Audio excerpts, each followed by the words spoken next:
Ya secara hitung-hitungan memang kalah, tetapi pada intinya kan di grassroots itu berbeda. Dan menurut saya akan menjadi menarik, kenapa? Karena meskipun selebritas, tapi latar belakang kan beda. Yang satu atlet gitu ya, yang satu itu selebritas, artis, misalkan aktor gitu ya. Yang lainnya mungkin tadi sudah dibilang ada dinasti politik.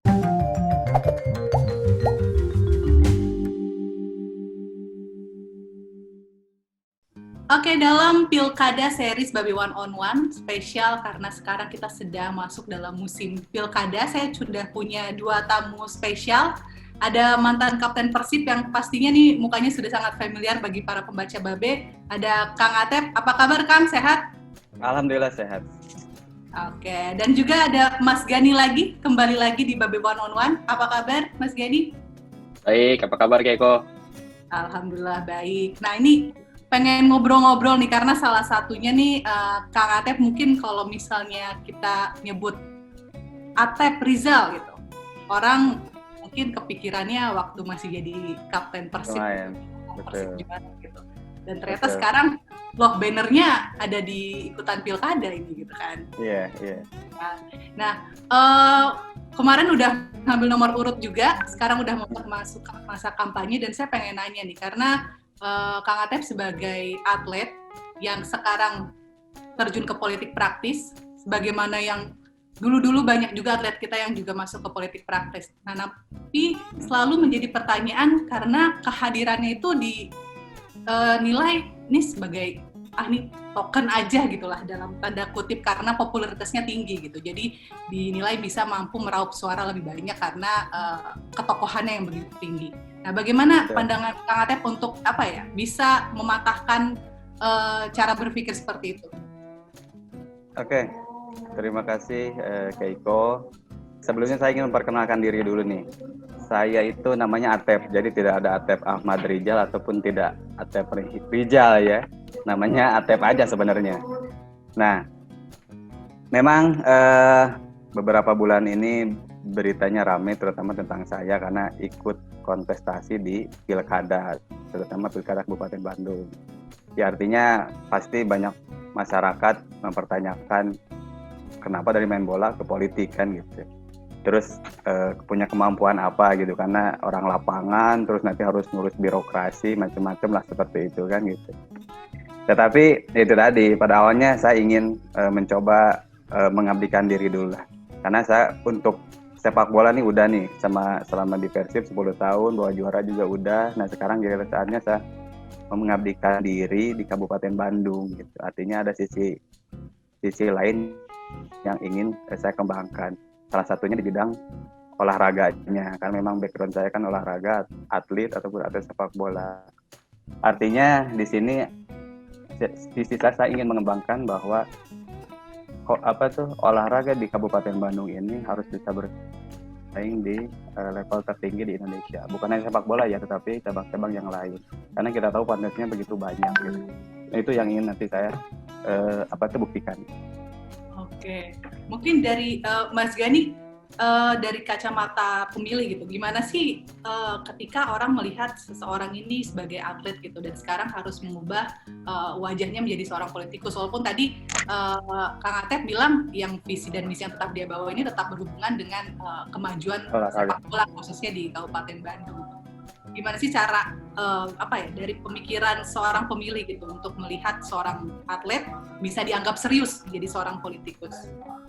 Jadi begini ya Kay, memang setiap pemilih pasti punya preferensi politik masing-masing ya, dan tentu saja sah-sah saja sebenarnya kalau ada yang preferensi pemilih yang lebih suka nih misalkan adalah idola-idolanya yang masuk di politik. Itulah kenapa sebenarnya partai politik juga tergiur gitu untuk mencalonkan selebritas gitu. Tapi mungkin yang paling penting adalah begini, preferensi pemilih itu kan banyak. Ada yang memilih mungkin karena butuh lapangan pekerjaan baik, ada yang memilih mungkin karena biar misalkan intoleransinya itu tidak terjadi di daerahnya, ada juga mungkin yang memilih karena ingin sepak bolanya maju gitu. Nah, jadi tantangannya sebenarnya adalah justru bagi saya untuk sosok idola seperti Kang Atep ini adalah bagaimana caranya juga nantinya untuk bisa menarik pemilih-pemilih yang preferensinya tadi mungkin bukan preferensi sepak bola nih. Karena kan juga kita perlu tahu bahwa juga persaingan politik apalagi 3 pasang gitu kan di kabupatennya Kang Atep pasti masing-masing ingin bisa menargetkan pemilih-pemilih tertentu. Mungkin memang strateginya di sini dari tim Kang Atep untuk meraih pemilih-pemilih supporter bola yang mungkin sangat banyak jumlahnya di sana. Tapi nanti tantangannya justru adalah bagaimana caranya untuk bisa merebut curug suara dari pemilih-pemilih yang lain. Itu kali, Kiko. Nah, melihat dari susunan kursi saat ini kan kalau bisa dibilang Kabupaten Bandung ini dikuasai cukup banyak di partai yang bukan pengusung dari Kang Atep gitu.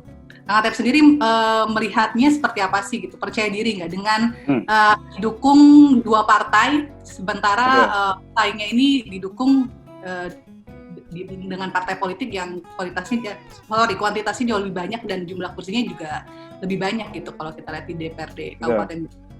Ya, memang kalau secara kursi, hitung-hitungan kursi ya, kita memang paling di bawah. Artinya kita hanya 11 kursi pas ya. Tetapi partai-partai lain 18 sama 28 ya. Di nomor 3 itu. Kalau 26 ya, iya, maaf.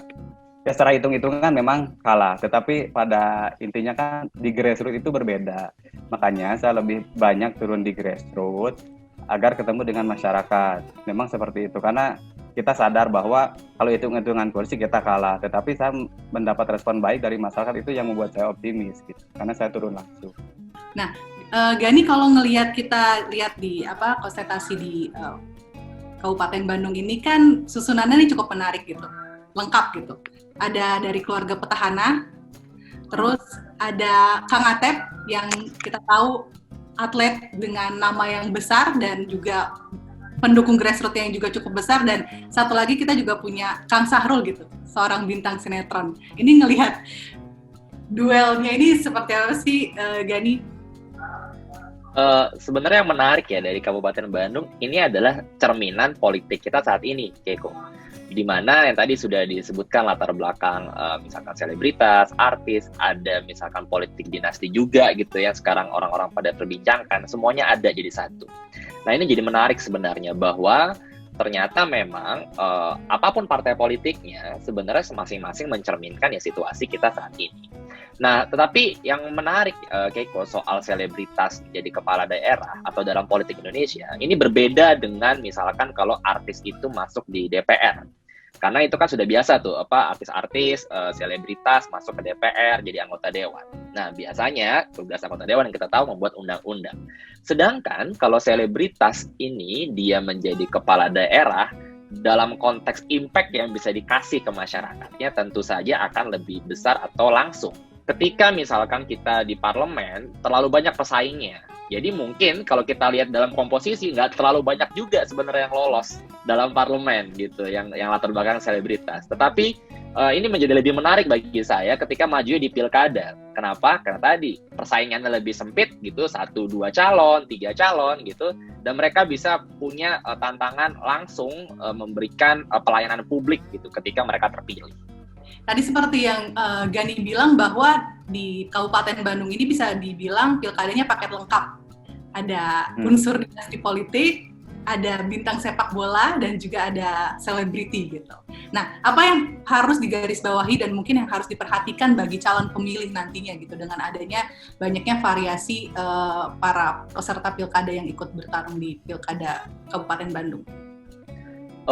Yang saya tahu untuk jadwal di sana akan ada 3 kali debat publik kalau tidak salah ya Kang Atep ya, yang akan dilangsungkan untuk di sana. Bagi saya itu adalah momen yang penting, Keiko, karena dalam kondisi seperti ini pasti semua orang hanya fokus ke COVID, mau tidak mau gitu, karena seluruh berita isinya COVID.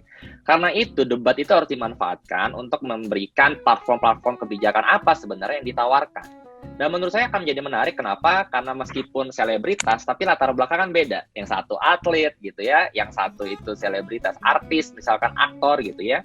Yang lainnya mungkin tadi sudah dibilang ada dinasti politik. Dan menurut saya, pembeda utamanya adalah nanti ya kebijakannya apa yang mau dibawa gitu. Tapi poin saya adalah harus sensitif terhadap isu apa sebenarnya yang paling mengemuka di Kabupaten Bandung itu sendiri. Apalagi di situasi seperti ini, kesulitannya adalah semua orang punya fokus ke satu isu yang namanya COVID.